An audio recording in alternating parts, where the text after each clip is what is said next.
Hello and welcome to Plus One to Gaming. I'm Chris, and in this episode, I'm going to be going over our latest tool to help you get prepared for your next D&D session, our D&D campaign template. Let's get into it.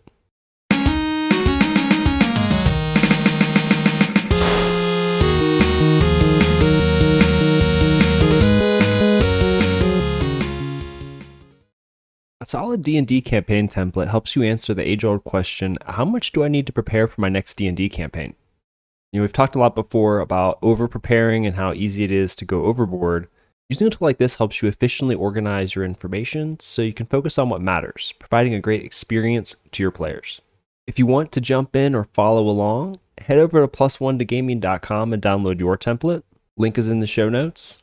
We do work hard on this podcast and blog posts and creating tools like these, so we would really appreciate it if you head over to plus1togaming.com and subscribe, or subscribe to wherever you consume this podcast. Thank you. And a quick note, this template is just a general guide. You might include sections that are relevant to your game, add sections that you don't see, or take out things that don't fit your table. That's totally okay. It's meant for you to customize. So let's get into how to use and customize this template. We built this template to help you prepare for your next D&D session, but you can also use it to plan your next campaign. Because let's be real, unless you've got some crazy good improv skills and all the handbooks memorized, preparation is the difference between getting off to a smooth start or a fumbly entry that leaves your players confused about what to do. Don't let that be you. And the purpose of this template is not to write lengthy exposition or descriptions. It's just to efficiently capture and organize the important information and elements that you need to prepare for your next session. So keep it short and stay focused. You can add the fine details later after you've fleshed out your outline. It might seem silly or nominal, but giving your template clear titles keeps your notes and thoughts organized. As a DM, you'll likely be referring back to these notes, so set yourself up for success from the beginning. What I like to do is give that campaign a title with some kind of name or the adventure book I'm running, a session number, and then of course the date. So next we're going to talk about premise. Now, every campaign should have some kind of premise or theme, even if it's fast and loose, sort of driving the world. These are the truths of the world. For our campaign in the world of Aoa, for example, one of the major themes surrounds the planes and how they're interrelated. These don't have to be overly stated. They can just be subtle things that are woven out the world that give it immersion. Another way to say that is you don't need to beat your players over the head with these premises, but it is something to think about. The next thing is the world type. We know that world building can be an overwhelming task. One way that you can jumpstart this process is selecting a world type to set your game in. These archetypes have different distinct feelings and truths about the world that directly impact how the campaign plays and feels. So here's some examples of world types to get you started. You're referring back to these in your template as a reminder of the setting, so you can create and continue to create an immersive experience for your players. And this is really helpful if your players are visiting different types of places that could vary in world types. Don't forget to check out our post on collaborative world building to learn more about these world types. Here's a quick overview of those world types. Fairy tale worlds are near utopias where almost everyone is innocent and kind. Sometimes there might be a looming evil, but usually nothing too difficult to defeat. Heroic worlds are good places where the heroic ideal is alive and well in people's hearts. However, such kindness isn't as common as in fairy tale worlds, and evil isn't as rare here. Noble bright worlds loom on the balance between good and evil, making every deed count. And I would say if you're playing in Forgotten Realms D&D 5e, Noble Bright is probably where most of these adventures take place. Gilded worlds hold evil and dark hearts beneath a pretty surface. Think Westeros. Suffering and misery are commonplace. And in the grimdark world, something has gone terribly wrong, and nothing but suffering exists for those who find themselves there. Now let's talk about party hooks. If you refer back to our knife theory post and our post on backgrounds, pulling elements from your players' backstories are a great way to keep the game feeling immersive and really tie the campaign to the players. It gives them some sense of ownership over it. So as you're going through your zero session and listening to the characters' backstories and reviewing their character sheets, pull out some of those party hooks that you can use and have available. Have those handy at the ready so then you're not fumbling for a way to insert them into the next adventure. It's a fluid and seamless transition.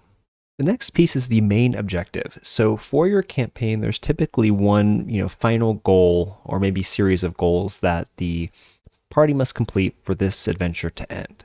Keeping that written down clearly and concisely here allows you to ensure the party's objectives are aligned with that. When they're not, that's when the party starts to meander and the game starts feeling slow and clunky. And the same thing is true for your side objectives or side quests. Next, let's talk about the antagonists. Knowing who's available and on hand working against the party helps you remember that those things are happening behind the scenes, especially as the party is doing their adventuring. What are the bad guys doing, or what is the opposing force doing?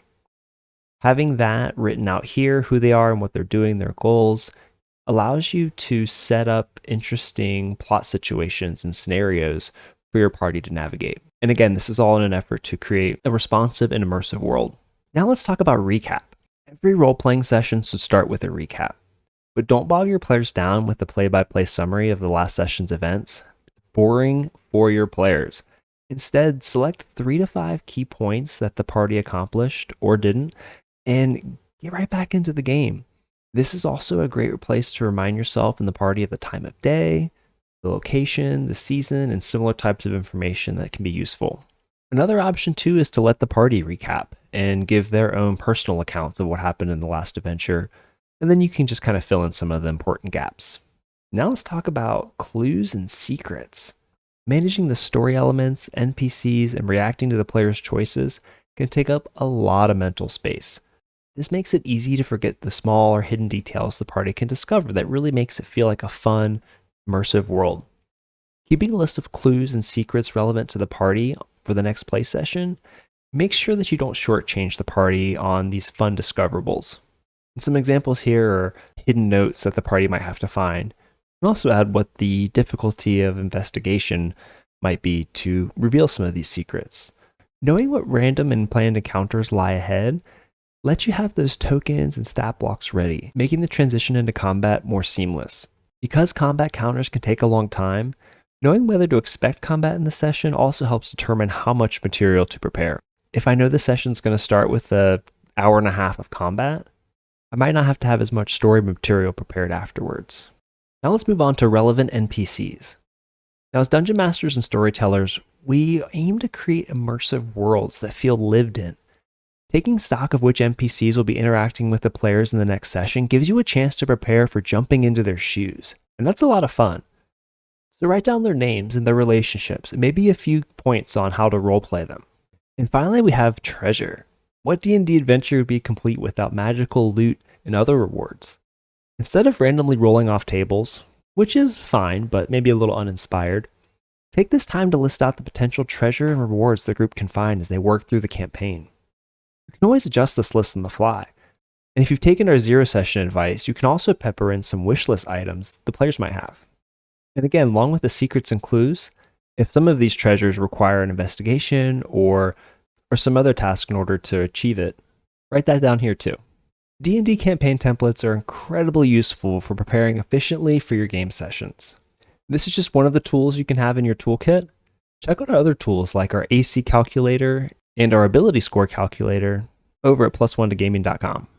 And as always, take what works from you from our toolbox, leave the rest. That's the beauty of our role-playing community, is that we get to share this stuff. We hope you find this campaign template useful. Head over to +1togaming.com and take our 1-question survey and let us know what you're interested in.